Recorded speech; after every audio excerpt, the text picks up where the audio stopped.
This video is brought to you by Evoto AI. If I had to carry just one portrait lens, it would be this zoom. It's the 24-70 f2.8. Now mine in particular is the Sony 24-70 f2.8 G Master Mark II. It's a $2,500 lens, and I know that's a ton of money. I'm gonna go over budget options, but the main point in my video is to talk about how this lens isn't just about cropping at different focal lengths. It's about controlling how your subject looks, how your background looks, controlling your composition, and using these focal lengths for your storytelling. I'm gonna go through all of that and try to convince you that this is the best lens investment you could make for portraits. Here's the thing a lot of photographers don't realize. Your focal length doesn't just control cropping the photo. It's not like you're at 70 millimeters and you just get a cropped head, or you're at 24 and you get wide. It also influences how you see your subjects. Look at this picture taken at 24 millimeters, taken up close, versus this picture taken at 70 millimeters up close. Look at me and Val, the mannequin as well. When you're taking a picture close at 24 millimeters, distortion is happening. Everything at the center of the frame is being elongated towards the camera and everything else is falling away. Your nose is gonna look bigger, your chin, your forehead, depending on if you're tilting up or down, and it's gonna make your face look narrow, your ears are gonna kind of fade away, and you get a slimmer, distorted look. The background is influenced too. You can see more of the background, but I'll talk more about that later. When you're shooting at 24 millimeters, it's not just about this distortion, it's also the storytelling that goes along with it. So look at this picture on the cover of Time magazine. It was taken of Taylor Swift. And it looks so different than when we've seen her before, right? Like her nose does look bigger. You are getting the distortion of something like a 24 or 35 millimeter shot up close, but it has a sense of intimacy. We feel closer to her and she feels more real. When you're stepped back and zoomed in and everything looks flat, you get a more glamorous look, but this is kind of a more like gritty, sincere look, and I think that it's an interesting part of storytelling. Of course, you don't always need that extreme distortion at 24 millimeters. If you step back at 24 millimeters, the distortion is going to be lessened. Look at the photos at 35 millimeters versus 24 millimeters. You still have some of the distortion, but it's a bit more natural looking, and so you're getting that close, intimate look if you're up close with 35 millimeters without it being so distinct that it's a little unsettling or a little bit too exaggerated. This is probably what Taylor Swift's picture was taken at, more like 35. But yeah, you can see that you still get the same impact of that personal up close look without it being as jarring.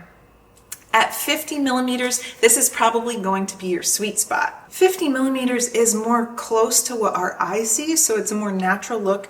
The features start to get more balanced. There's a little more compression, so you don't get that stretched, elongated face in the middle. Kind of looks like a squished Barbie head or a rat. Those aren't those aren't flattering comparisons, but that is kind of what it looks like. But 50 millimeters is more neutral, and the background, you're also getting less of the background and a little more background blur. And at 70 millimeters, which is a more telephoto end, you get more compression. And when you hear photographers talk about compression, they're talking about actually smushing the background and the foreground together. And where we see that in the face is that the nose and the cheek will look closer together. So your nose is going to look smaller, your ears and your nose are going to be closer together. So your face is going to look flatter. Now, this can be flattering. I think I look quite good at 70 millimeters, but if somebody had a very flat face already and maybe a very round face, it could make them look like a total circle. You could give them moon face, and that might not be what they're going for. They might prefer something like 35 millimeters. So I like having this information. I also like having this lens because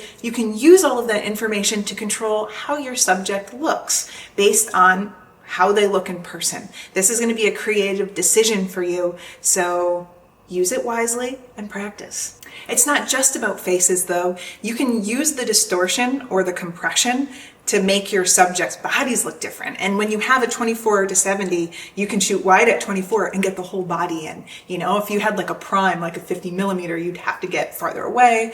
With 24 millimeters, you can use that distortion to make your subject look taller. So in my posing video I just did, I showed how my model Kayla looked much taller and had longer looking legs when I took pictures of her at a lower angle at 24 millimeters and had her put her foot towards me. Then it elongated her leg and her body and made her look much taller. So far, I've mostly talked about how the different focal lengths impact your subject, but it impacts your background a lot too, and you can do a lot creatively with that knowledge as well. At 24 millimeters, you're going to see more of the background and it's going to be distorted. I used this ugly checkered tablecloth so that you could see how the checkers were distorted and compressed as I zoomed out and in. At 24 millimeters at f2.8, the depth of field doesn't look as thin. So you're going to have more in focus. You're also going to be showing more in the frame. It's wider and it's deeper. This is great for environmental portraits. Let's say an artist hires you for their headshots, you go to their studio, you want their easels, their paints, and their paintbrushes in the background. You could use 24 or 35 millimeters to get close to them and show their face and still get all of the things about them that tell the story of their artistry in the background. And that would be an environmental portrait, and that would be a good time to use a wider angle. You can see how that was done in this famous picture. Spooky. At the telephoto end, you're going to see less of the background. Bye, ugly tablecloth.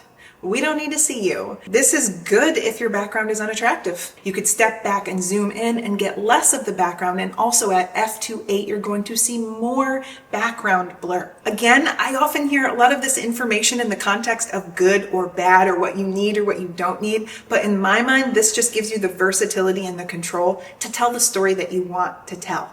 So distortion could be good in one instance, or it could be bad. The same with compression. So there's no right answers. It's just letting you use your creativity to create the image that you want. Another important part of storytelling in your pictures is editing. I think it's something a lot of people overlook, the importance of editing. And maybe you've realized it when you see your favorite photographer's pictures and they reveal the before, and you're like, oh, I've done something like that. Why don't I edit that way? Well, Evoto AI makes editing easy, and even if you're not the best editor, it can make you look professional. In just a few clicks, you can put beautiful skin on your model, even makeup. You can straighten the wrinkles out of their clothes, and now with their updated version, they even take out like the debris on your clothes.